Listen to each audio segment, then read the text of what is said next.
Hey everybody, what is up? Welcome back to Final Trade. It's time to take our February look at Flesh and Blood box sales data off of TCG Player, of course. First, as always, welcome to Wraith Unlimited, Arcane Rising Unlimited, and Crucible of War Unlimited. And what we had seen back in January, when you look on the left side of these plots, is very, very flat sales. And so not a lot of action in January, which is kind of what we expect. January tends to be a slow month in the TCG world as people are coming off of Christmas and coming down off of spending a lot of money at the holidays and now have to pay off those credit cards. So we saw a much steeper rise in February. If we go to the month over month table, we'll see that January box sales, February box sales, and the month over month percentage difference, the January average sales price, February average sales price, and the month over month difference in those, and then multiply them out to get the revenue numbers. And so we see a 28% increase in Welcome to Wraith Unlimited box sales, but only up from 29 to 37.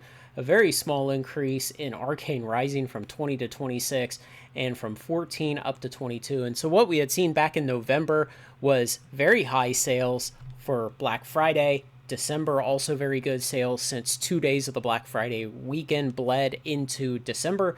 And then January sales were really low. And so we're seeing a slight recovery on these boxes into February. Prices pretty flat for Welcome to Wraith and Arcane Rising. Crucible of War down 16%, even though it continues to disappear. Very surprising to me that it would fall that much. $15 from 90 down to 75 in the month for the average box. Moving on, Monarch First Edition, Tales First Edition, and Everfest First Edition. And we see the same kind of thing. A little shallower on the curve in January and a little steeper in February as sales picked up.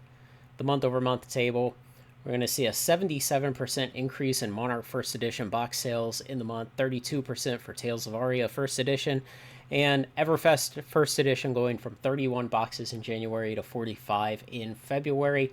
The prices relatively flat across all of them, -6, -1, and +8.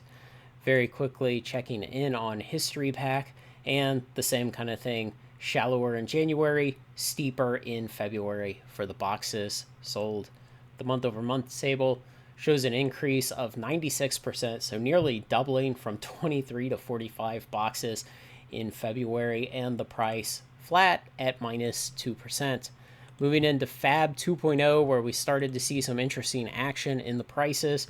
Uprising, Dynasty, and Outsiders, and of course we see the red line on the 7-day moving average plot of Dynasty prices jumping from about $85 at the beginning of the month to $150 by the end of the month, and big spikes here as people came in and started buying out boxes. Very, very big sales over these couple of days. No, we did not have a bonus buck sale, but we went from about 175 boxes sold in the 2-month period up to about 225. So the yellow line of Outsiders and the red line of Dynasty both selling about 50 boxes over those couple of days right there. And if we look at month over month, we actually see a decline in the number of boxes sold, but we see this huge spike in the price.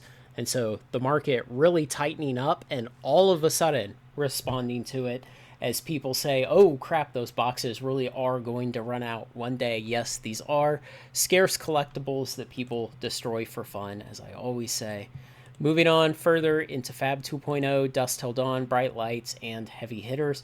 Fairly flat on these curves. We don't see, well, on the blue curve, it's pretty flat in that we have the same slope across both months on our horizontal axis. Now, the red line of Bright Lights, very, very shallow on January and then only picking up slightly into February. So we kind of expect that Bright Lights is going to take a lot longer before we start to see any steep rises. Now, month over month, yes, 500% increase in the number of boxes sold, but that's because it came off of a base of 9 boxes in January, 55 in February.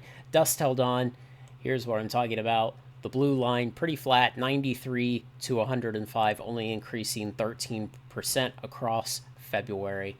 And prices up 11% on Dusk Till Dawn, down 8% on Bright Lights, and virtually nothing, -1% on Heavy Hitters. not much of a change. Heavy hitters actually, going back to the box sales, going from 30 boxes to 73.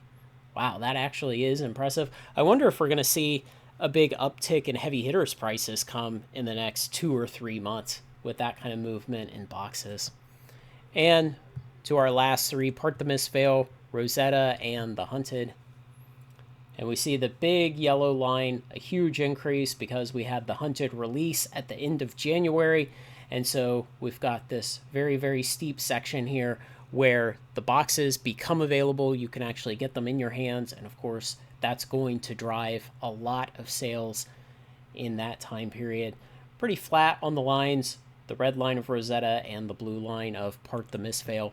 Going over to the month-over-month table, up 53% for the month, but only from 30 to 46, and up 23% for Rosetta. The prices, no change in Part the Mistveil, plus 10% for Rosetta average sale price in the Hunted, plus 4%, probably because it's still under the map pricing, and down 6% on the box sales. But if you look at the raw numbers, it went from 450 down to 424.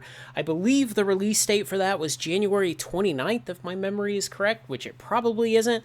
But you could imagine how moving that release date just a couple of days to the left or the right on the calendar would really affect how these boxes break across the month. And finally, we're going to go to the days since release plot, where it changes the horizontal axis to line up the release day of all these products and look how they did relative to each other in their own respective time periods. And so you can see the yellow line of the Hunted on the cumulative spend chart.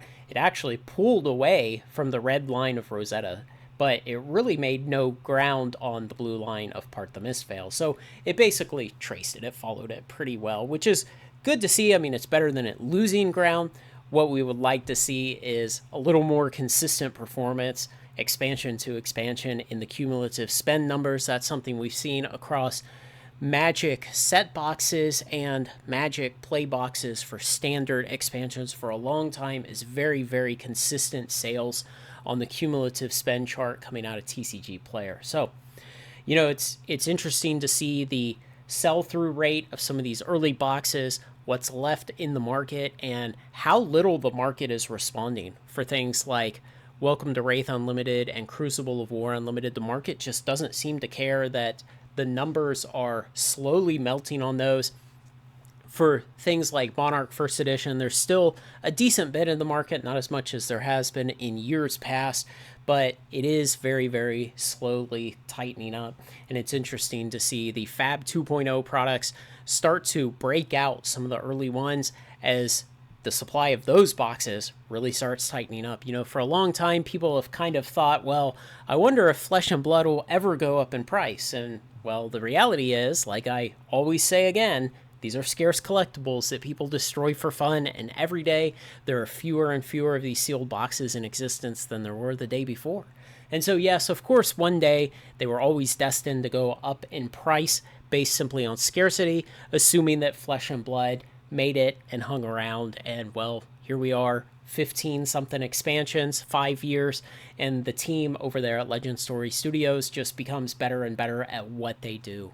So, I do these sales data checkups every month for Flesh and Blood, and I think this is 38 months now that I've done them. So subscribe if you want to see them in the future and all the rest of my content. Thanks to everyone who makes this content possible, especially my very generous supporters on Patreon.